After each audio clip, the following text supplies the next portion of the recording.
प्रकरणातले जे अपडेट आहेत ते आपण या बुलेटिनच्या सुरुवातीलाच बघणार आहोत। मनीषा हवालदार हिला अटक झाल्यावर तिची चौकशी सुरू झाली आणि तिच्या चौकशीमध्ये तिच्या पतीच्या फोनमध्ये गॉड नावानं व्यक्तीचा नंबर सेव्ह असल्याचं समोर आलं होतं। तर आता हा गॉड नावानं नंबर असलेला व्यक्ती कोण याचा शोध सुरू झाला तेव्हा तो शोध समोर आलाय, संपलाय। म्हणजे गॉड उर्फ तेजस शहा असल्याचं समोर आलंय। या व्यक्तीसोबत संशयास्पद संवाद आढळलेले होते। संबंधित व्यक्तीला आता सीबीआयने अटक केली आहे। त्याचं नाव तेजस शहा। त्याला दिल्लीला सकाळी नेण्यात आलेलं आहे। पुण्यातल्या डॉक्टर अभंग प्रभू मेडिकल अकॅडमीमध्ये फिजिक्स फॅकल्टी म्हणून तो कार्यरत होता असं आधी कळलं, पण त्याच्यावर याहून मोठी जबाबदारी असल्याचं समोर आलेलं आहे। त्याला फिजिक्सचे प्रश्न पोचवले गेले असं समोर आलंय, त्यामुळे त्याला अटक झालेली आहे।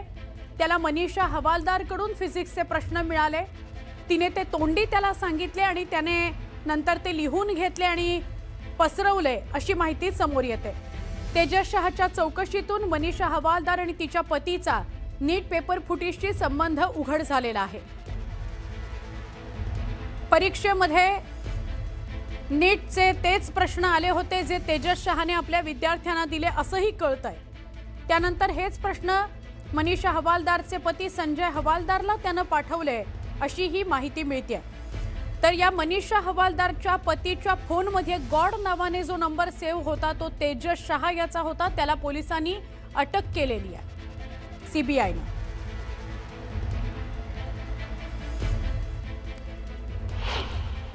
या नीट पेपर फुटीच्या गॉडचा पर्दाफाश झालेला आहे।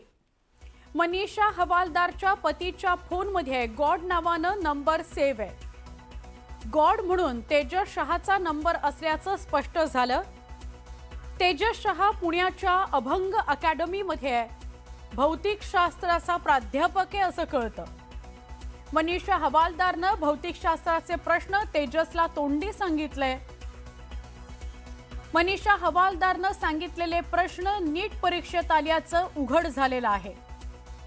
त्यामुळे सीबीआय कडून आरोपी तेजस शहाला अटक करण्यात आली। आज त्याला सकाळी दिल्लीला नेलं गेलंय असं कळतंय। चौकशी त्याच्याकडनं अधिक केली जाणार आहे। नीटचे हे आतापर्यंतचे गुन्हेगार आज 13व्या म्हणजे तेजस शहा या 13व्या आरोपीला अटक झालेली आहे। आतापर्यंत पहिला जो आरोपी हातात आला होता त्याचं नाव शुभम खैरनार, हा नाशिकचा आहे। त्याच्याकडे पेपर कुठून आला हा कळल्यानंतर एवढी मोठी लिंक समोर आली आणि या सगळ्यांना अटक झालेली आहे। मग नाव आलं अहिल्यानगरच्या धनंजय लोखंडेचं आणि धनंजय लोखंडे आणि शुभम खैरनारच्या चौकशीतून मनीषा वाघमारे आणि पीव्ही कुलकर्णी यांची नावं समोर आली।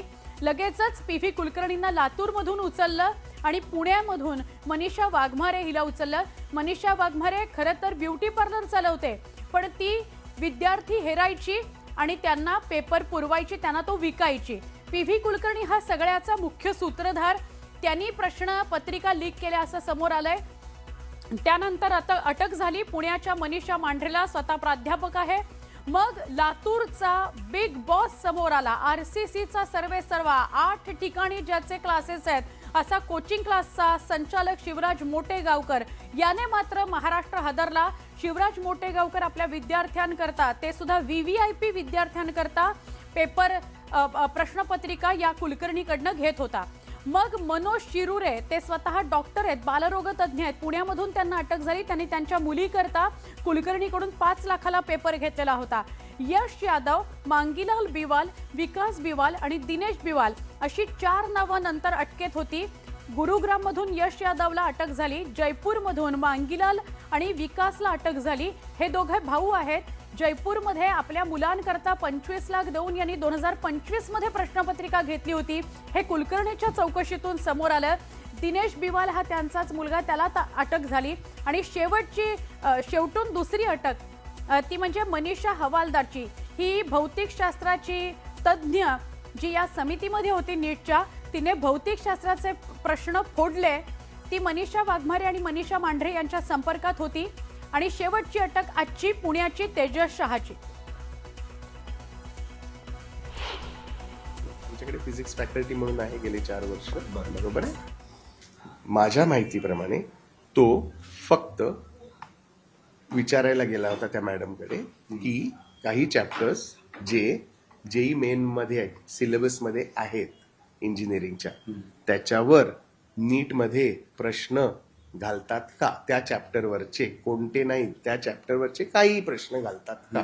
ही कन्सल्टन्सी असते सर, सिनियर, कारण तो ज्युनियर आहे, बरोबर आहे.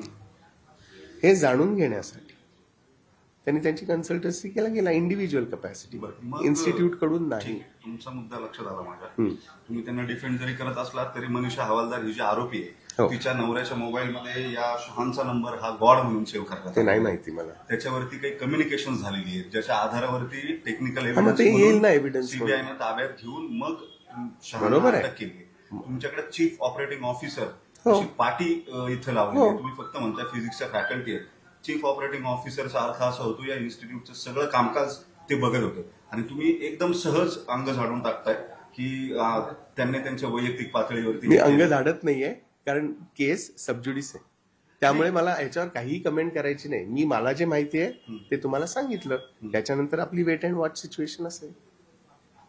पण ह्या अशा पद्धतीनं लाखो विद्यार्थ्यांचं, देशभरातल्या 22 लाख विद्यार्थ्यांचं भविष्य या नीटच्या पेपर फुटीमुळे किंवा या सगळ्या प्रकारामुळे, हे प्रश्न बाहेर आल्यामुळे अधांतरी आहे. या मुलांना पुन्हा अभ्यास करावा लागतोय आणि या सगळ्यामधले आरोपी जे आहेत ते तुमच्या संस्थेशी संबंधित आहेत. या सगळ्या आरोपी जे आहेत ते तुमच्या संस्थेशी संबंधित आहेत. तेजस शहा हे प्रूव्ह व्हायचे, बरोबर आहे. ते आरोपी आहेत, नाही. कन्व्हिक्ट व्हायचे. ठीक आहे, ती केस सबज्युडिस आहे, त्यामुळे मी आरोपी हा शब्द वापरणार नाही. अक्युज्ड आहेत, बरोबर. Accused आणि आरोपी ठीक आहे, आता ते प्रूव्ह झालं तर आपण बघू. पण इंडिव्हिज्युअली आमच्या केस, आमच्या इन्स्टिट्यूटचा याच्याशी काहीही संबंध नाही. पुढे जाऊया. पुण्यामधली बातमी. पुण्यातील आणखी एक महिला प्राध्यापक सीबीआयच्या रडारवर आलेली आहे. संबंधित महिला रसायनशास्त्राची म्हणजे केमिस्ट्रीची प्राध्यापक आहे असं कळतंय. एनटीएच्या समितीत केमिस्ट्री तज्ज्ञ असल्याची माहिती मिळते. एनटीए म्हणजे काय? नीटचा पेपर जे काढतात त्यांची समिती असते. एक रसायनशास्त्राचा प्राध्यापक एक रसायनशास्त्राचा पेपर काढतो असं होत नाही, त्यांची समिती असते आणि त्यातली ती एक होती रसायनशास्त्राची प्राध्यापक. मनीषा हवालदारच्या चौकशीतून या महिला प्राध्यापकाचं नाव समोर आलंय, त्यामुळे आता ती सुद्धा चौकशीच्या घेऱ्यात येणार आहे.